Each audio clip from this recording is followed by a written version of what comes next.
Juga Allah berfirman dalam surah Al-Baqarah 155 sampai 157. A'udzubillahi minasyaitonir rajim wa lanabluwannakum bisyai'in minal khawfi wal ju'i wa naqsin minal amwali wal anfusi wath thamarat wa basyiris sabirin alladziina idza asabathum musibatun qalu inna lillahi wa inna ilaihi raji'un ulaika 'alaihim shalawatun min rabbihim wa rahmah wa ulaika humul muhtadun.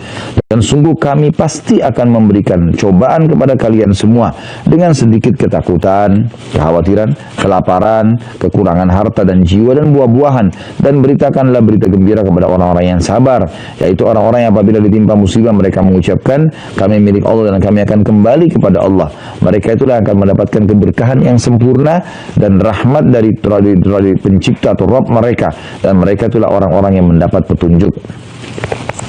Kemudian juga dalam Asy-Syu'ara atau Asy-Syura, surah Asy-Syura ayat 43. A'udzu billahi minasyaitonir rajim wa man sabara wa ghafara inna dzalika lamin azmil umur. Tetapi orang yang bersabar dan memaafkan sungguhnya perbuatan demikian itu termasuk hal-hal yang diutamakan. Jadi di sini disebutkan tentang keutamaan sabar ya. Dan kadang-kadang subhanallah cobaan itu kalau kita ambil hikmahnya, kita akan betul-betul tahu kalau itu rasa sayang kasih sayangnya Allah. Jadi ada hadis yang berbunyi Inna Allah idza ahabba 'abdan ibtalah. Allah kalau cinta seorang hamba justru Allah mengujinya. Jadi ternyata ujian itu teman-teman sekalian yang datang itu seperti memangkas sisa umur kita dalam ketaatan. Ya. Karena kalau lagi sakit misalnya, biasa ke diskotik temannya ajak, dia nggak mau lagi pergi. Seperti dipangkas dia harus dalam keadaan itu tidak berbuat dosa dalam beberapa hari, gitu kan. Dan juga dia sebenarnya sedang dibersihkan dosanya, sedang ditinggikan derajatnya, sedang banyak yang terjadi ya, yang Allah SWT berikan. Ada satu syekh di Riyadh terjadi kisah nyata di Saudi ini, dia seringkali datangi rumah sakit, kunjungan rumah sakit. Ada satu anak muda itu kakinya digips semuanya sudah mungkin 2 tahun, dibuka-buka gitu kan. Jadi dia sakit itu. Terus syekh ini tanya, kata Pak dokter ini yang pasien paling kesian ini, paling lama orang ini, gitu kan. Jadi sudah berapa kali pernah dibuka, ternyata masih butuh, dianu lagi segala macam. Maka dia bilang, syekhnya bilang, saya waktu datang, saya coba memilih kalimat yang paling tepat supaya dia mau sabar gitu. Begitu saya datang, saudaraku bersabarlah. Dia bilang, syekh jangan bilang sabar. Bilang saja, ya bersyukurlah kamu karena dapat cobaan ini. Kata syekh, kenapa kau malah bilang begitu?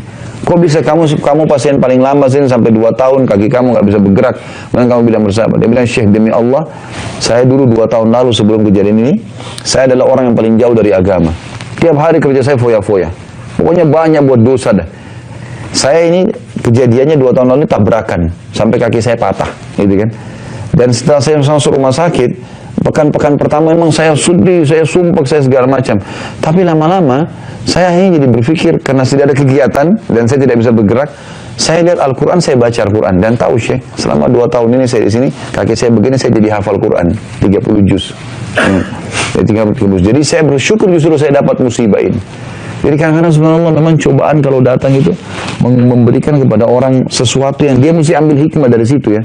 Tidak selamanya harus sangka buruk dengan sang pencipta Allah SWT. Jadi Allah SWT memberikan yang terbaik. Kemudian surah Al-Baqarah 153 juga berbunyi, A'udzubillahi minasyaitonir rajim, ya ayyuhalladzina amanu ista'inu bis-sabri was-shalah innallaha ma'as-sabirin. Hai orang beriman, orang-orang beriman, jadikanlah sabar dan salat sebagai penolongmu. Sesungguhnya Allah beserta orang-orang yang sabar. Rasulullah SAW bersabda, was-sabru dhiya, sabar itu adalah cahaya kehidupan. Hadis Muslim nomor 223. Juga dalam sabda beliau dari hadis Suhaib radhiyallahu anhu bahwasanya Rasulullah SAW bersabda, ajaban li amril mu'min inna amrahu kullahu khair wa laysa dzalika li ahadin illa lil mu'min in asabathu sarra syakar fakana khairan lah wa in asabathu dharra'u sabar fakana khairan lah. Urusan seorang mukmin itu sungguh menakjubkan karena setiap urusannya selalu baik. Dan hal ini tidak didapatkan kecuali bagi seseorang orang mukmin. Jika ia dikaruniai kelapangan maka ia bersyukur dan ini syukur lebih baik baginya, dan jika dia ditimpa suatu penderitaan maka dia bersabar dan ini lebih baik baginya.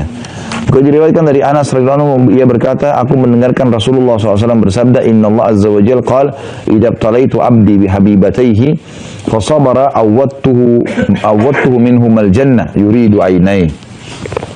Sesungguhnya Allah yang Maha Suci dan Maha Mulia berfirman, jika aku memberi cobaan kepada hambaku dengan mengambil dua kecintaannya, lalu ia bersabar, maka aku gantikan keduanya dengan surga. Yang beliau maksud adalah kedua kecintaan adalah kedua matanya. Juga dari Aisyah radhiyallahu anha dikatakan bahwasanya Rasulullah SAW bersabda tentang penyakit taun, dan taun adalah penyakit yang kalau kena ke badan bisa merusak kulitnya dan bisa jatuh ya, anggota tubuhnya itu bisa jadi berjatuhan ya. Ini penyakit yang berbahaya sekali, dan taun ini tentu rahmat bagi orang beriman ya. Kalau orang beriman yang kena taun, dia mati, maka dia bisa mati syahid. Rasulullah SAW bersabda, "Annahu kana adzaban yab'athuhu Allah 'ala man syaa' faja'alahu Allah rahmatan lil mu'minin, falaysa min 'abdin yaqa'u fi at-ta'uni fayamkuthu fi baladihi sabir." Itu menjadi siksaan bagi orang yang dikehendaki oleh Allah, yaitu orang kafir dan muslim yang bermaksiat. Ini sering dikasih penyakit ini. Lalu Allah menjadikannya sebagai rahmat bagi orang-orang beriman. Maka tidaklah seorang hamba mukmin tertimpa taun lalu ia tidak keluar dari negerinya. Karena kita kalau kena penyakit taun tidak boleh keluar dari lokasi kita, karena dia bisa menular ya. Ia bersabar dan mengharapkan pahala Allah, dan ia mengetahui bahwa bahwa tidak akan menimpa kepadanya kecuali sesuatu yang telah Allah tetapkan, maka Allah akan berikan kepadanya pahala syahid. Hadis ini riwayat Bukhari nomor 5734. Juga sabda Nabi SAW, innamas sabru inda sadmatil ula. Ketahuilah bahwasanya kesabaran itu justru dibutuhkan pada saat musibah yang pertama. Ya, sebenarnya kita butuh sabar itu cuma di awal, misalnya awal kejadian. Setelah itu, hari kedua, hari ketiga, seminggu, setahun, sudah hilang dengan sendirinya. Diriwayatkan juga dalam hadis Abu Hurairah dan Abu Sa'id Al-Khudri radhiyallahu anhuma bahwasanya Nabi SAW bersabda, "Ma yusibul muslima min nasabin wala wasabin wala hammin wala huznin wala adhan wala ghammin hatta syaukati yushakuha illa kaffarallahu biha min khatayahu." Tidaklah seorang muslim ditimpa kepenatan, penyakit, kegelisahan, kesedihan, sakit hati dan duka cita hingga duri yang menyakitinya, kecuali dengannya Allah akan menghapus dosa-dosanya. Hadis ini riwayat Bukhari nomor 5641 dan 5642 dan Imam Muslim nomor 2573. Juga Abdullah bin Mas'ud meriwayatkan radhiyallahu anhu bahwasanya Rasulullah SAW bersabda, "Ma min muslimin yusibuhu adan min maradin fama siwahu illa hattallahu sayyiatihi kama tahuttu asy-syajaratu warakaha." Tidak ada seorang muslim yang terkena gangguan berupa penyakit atau selainnya kecuali Allah menggugurkan kesalahan-kesalahannya seperti pohon menggugurkan daunnya. Hadis ini riwayat Bukhari nomor 5647, 5648 dan Imam Muslim 2571. Juga diriwayatkan dari Aisyah radhiyallahu anha yang mengatakan bahwasanya Rasulullah SAW bersabda, "Mamin muslimin yushaku syaukatan fama fawqaha illa kutibat lahu biha darajatun wa muhiyat anhu biha khati'ah." Tidak ada seorang muslim pun yang terkena duri atau yang lebih dari itu kecuali ditentukan baginya satu derajat dan dihapus karenanya suatu kesalahan. Hadis ini riwayat Muslim nomor 2572. Abu Hurairah juga meriwayatkan bahwa Rasulullah SAW bersabda, "Man yuridillahu bi khairan yusib minhu." Siapa yang Allah kehendaki kebaikan baginya, maka Allah akan mengujinya. Ya. Jadi, sebagaimana sudah kita jelaskan semua, intinya adalah masalah kesabaran di sini. Ya. Dari Anas juga radhiyallahu anhu disebutkan hadis, "Inna idzamal jazai min idzamil bala. Wa inna Allah idza ahabba qauman ibtalahum faman radiya falahu ridha wa man sakhita falahu sakht." Sesungguhnya balasan yang agung itu akan didapat karena ujian yang berat, dan sesungguhnya Allah apabila mencintai satu kaum maka dia akan menguji mereka. Barang siapa yang ridho terhadap ujian itu maka Allah pun ridho kepadanya, dan barang siapa yang marah karenanya maka Allah pun murka kepadanya. Jadi kita disuruh sabar, terima sebagai cobaan dari Allah, karena kita berkeluh kesah pun tetap akan berlalu. Kata Umar bin Khattab radhiyallahu anhu, siapa yang ditimpa musibah kemudian dia bersabar, dia terima sebagai cobaannya, maka dia akan mendapatkan pahala dan solusi dari musibahnya. Tapi kalau dia berkeluh kesah, dia akan mendapatkan dosa, Allah murka dengan dia. Allah lagi uji, kenapa dia nggak mau, gitu kan? Seperti orang kalau kuliah nggak mau diuji, nggak ada ujiannya, mau naik kelas tiba-tiba, harus naik kelas diuji dulu, gitu kan? Dan setiap cobaan yang datang, teman-teman, kadang-kadang begini pekah melihat kalau ada orang yang menjadi penyebab kita jadi masalah, maka lihatlah orang ini Allah sedang datangkan untuk mendidikan derajat saya. Jangan anggap dia musuh. Udahlah, oh ini Allah jadikan penyebab. Kadang-kadang mungkin istri, suami, kadang-kadang anak, kadang-kadang orang terdekat, kadang-kadang teman membuat kita jengkel, kita nggak salah.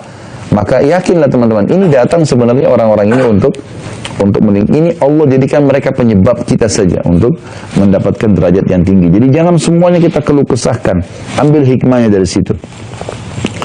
Dari Musa bin Sa'ad dari bapaknya radhiyallahu anhu, ia mengatakan, aku berkata, wahai Rasulullah, manusia mana yang paling berat ujiannya? Rasulullah SAW menjawab, ya, al-anbiya'u thumma al-amthalu fal-amthal fayubtala ar-rajulu ala hasba dinihi fa in kana fi dinihi sulba ishtadda bala'u wa in kana fi dinihi riqqatun ubtuliya ala hasbi dini fama yabrahu al-bala'u bil 'abdi hatta yatrukahu yamshi ala al-ardi ma 'alaihi khati'ah.